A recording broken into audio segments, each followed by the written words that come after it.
At the moment, we're in this weird middle ground where sometimes they just make a decision and go with it. And other times they decide, no, actually, we need to hear the driver's input. And it means that, again, where's the consistency?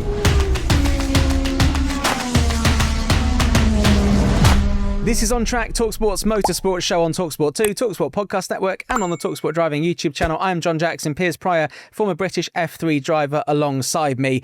And we look back at the Dutch Grand Prix ahead of just looking ahead of Monza this weekend. And we had some decisions. And we're going to talk first about Carlos Sainz, mainly because Carlos Sainz had the most outrageous reaction to his 10th-place penalty for the incident with Liam Lawson. What's your take on it, first of all, Piers? Not maybe his reaction, but the actual incident itself, because Karun Chandok was very good on this on the TV, and he said for him it's a racing incident. I actually haven't seen the Sky coverage of this one. I was watching on F1 TV. So blasé. I know. I was watching behind the scenes. You probably saw it all about 2 seconds before us on TV as well. Well done. The perks of being inside. But anyway, I mean, you said it was it was actually a 10-second. I think you said 10 place. Sorry, 10-second. You meant 10 seconds. Yeah. I you know what I meant. You know what I meant. Yeah, of course. Yeah, really confusing for me. The new driving directive, whatever they're calling it, makes it harder to intuitively make a decision on this, because the new driving directives are slightly different to the way that the racing's kind of been forever. But I understand why they made it, this is the rules, this is the way we're going to go with it.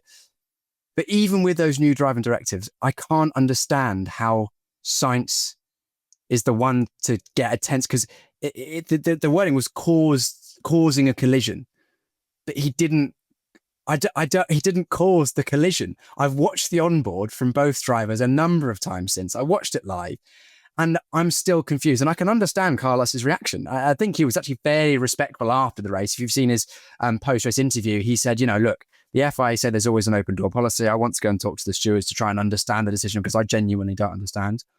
And they said, no, I don't want to talk to you. So I can see why he's disappointed about that. But he didn't cause a collision, in my opinion, even with the new directive. Yes, the new directive, he wasn't entitled to space, but he didn't turn into Liam Lawson. Lawson kind of came across on him. That doesn't mean, in my opinion, that it's Lawson's fault, because Lawson is entitled to take his racing line. But racing incident, in my opinion. So Sainz put himself in a position to be in a high-risk situation where the contact could have happened, but he didn't cause it. So really confusing. And then the bigger frustration for me as a former driver and as a fan of the sport and someone who wants more people to understand what's going on and fair racing, encourage racing, is how can they make that decision during the race and then push off the Leclerc and Russell incident, which in my eyes was more of a cut and dry decision that they definitely could and should have made during the race. Yeah, I think inconsistent when it comes to any sport, whether it's football, racing, cricket, whatever, any inconsistency is what gets fans to be more annoyed. And that's probably what annoys the Ferrari fans, and therefore like the Carlos Sainz fans who maybe supported him at Ferrari because we had the Leclerc incident, then Carlos Sainz. And Karun actually explained it really well on the Sky coverage I was watching, that, Liam was in the dirty air and he kind of had a moment which then Carlos had to react to, but neither driver specifically drove into each other, so therefore no one's at fault. There's a lot of protection now for the car that's on the inside that has the apex because of these new rules, and therefore it's just ridiculous. And I think that Carlos, it would be interesting to see next weekend whether he comments on it, whether he drops it, whether there's any talk of any meetings. Are you allowed as a driver to go and have meetings at the next race weekend to discuss what happened last time because they don't want to talk to you? Or if they say no, is that it? Well, this is it. And I think I can understand Carlos's frustration, because I think I would be in a very similar situation to Carlos after that race. He said, I want to go and talk to the stewards because I want to understand. Because as a driver, he's confused. He's genuinely confused as to why he got the penalty. And all he wants to know as a driver, and all any driver wants to know, is here's the line, here is how the rules as we see it, here's how we want you to conduct yourself as a driver from the stewards. And then the drivers drive to it and they push absolutely up to that limit so they can gain any advantage they can. And then they know what that limit is, so they can push to it. A bit like the track limits. I really appreciate what the FIA have done recently in the last year or so, where they've made the track limits more obvious with the blue lines and making the curbs as wide as the car and putting gravel in places, because it removes ambiguity. It makes it obvious. It makes it, the line is clear. They need to do exactly the same in the way they police the racing, because it's frustrating for the drivers, frustrating for the fan. It's bad for the sport.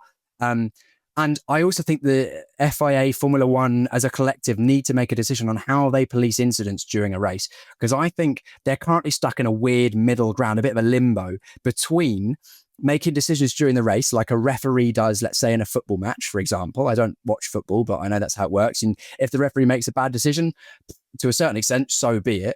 Or you have a completely situation where everything that happens on circuit goes to a tribunal afterwards, a meeting, a steward's hearing. You give each, effectively a courtroom where you give your argument, and then the stewards make a decision based on both the evidence they've seen and then the driver's feedback. At the moment, we're in this weird middle ground where sometimes they just make a decision and go with it, and other times they decide, no, actually, we need to hear the driver's input. And it means that, again, where's the consistency?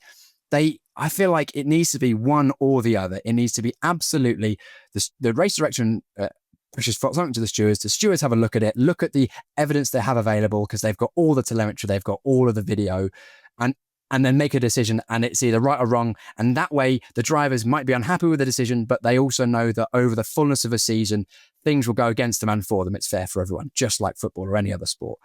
Or they go, do you know what? Everything's going to be after the race, which is not my preference, because then we leave, the race finishes and all the results are provisional, and then things change after the race, which no one really wants as well. But if that's the way they decide to go, I can understand that, because motorsport has situations where there's things in the car that you can't explain or can't be seen on data. So I can kind of understand that. But we're in this weird middle ground. No one knows what's going on. And then you end up with weird decisions being made in the race that no one understands. And then other decisions which look cut and dry being kicked off of the race. Don't like it. This takes me nicely on to telemetry again, and also punishments being carried forward. And that is Lewis Hamilton. And another mistake from him that is very out of character.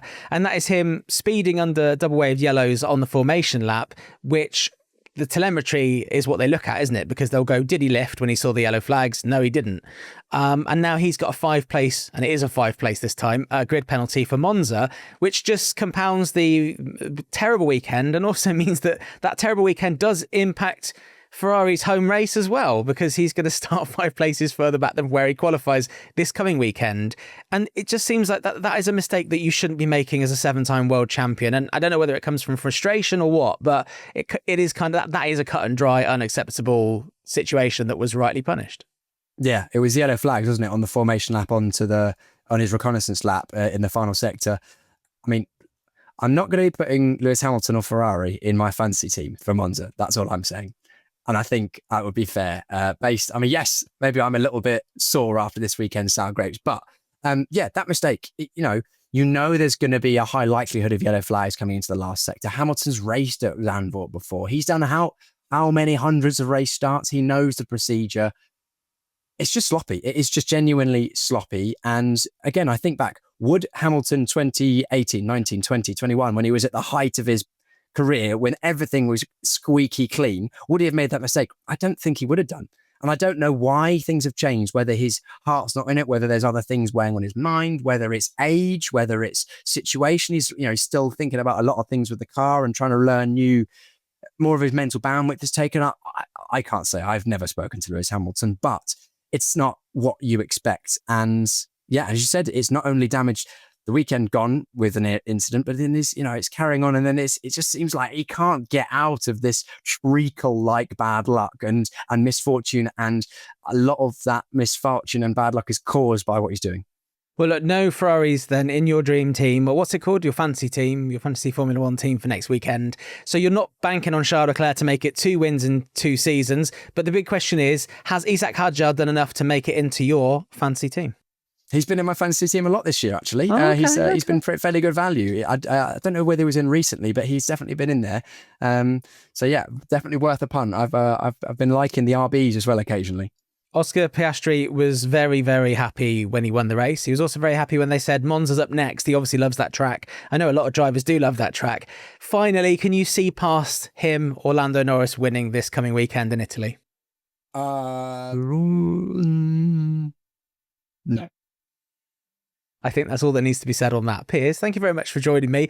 We will, of course, debrief the next race, the Italian Grand Prix at Monza this weekend, next week on this show. If you missed any of this show, you can catch it on talkSPORT 2, the talkSPORT podcast network, and of course on the talkSPORT Driving YouTube channel. Go back and watch our chat with Ollie Behrman. He was very, very good about his driving tests and how his driving instructor did not recognise him, and I think that put him out slightly. That's on the talkSPORT Driving YouTube channel, which you should make sure you hit subscribe on as well if you haven't already. And we will see you next week as we look back at hopefully a more successful Italian Grand Prix for the Ferraris.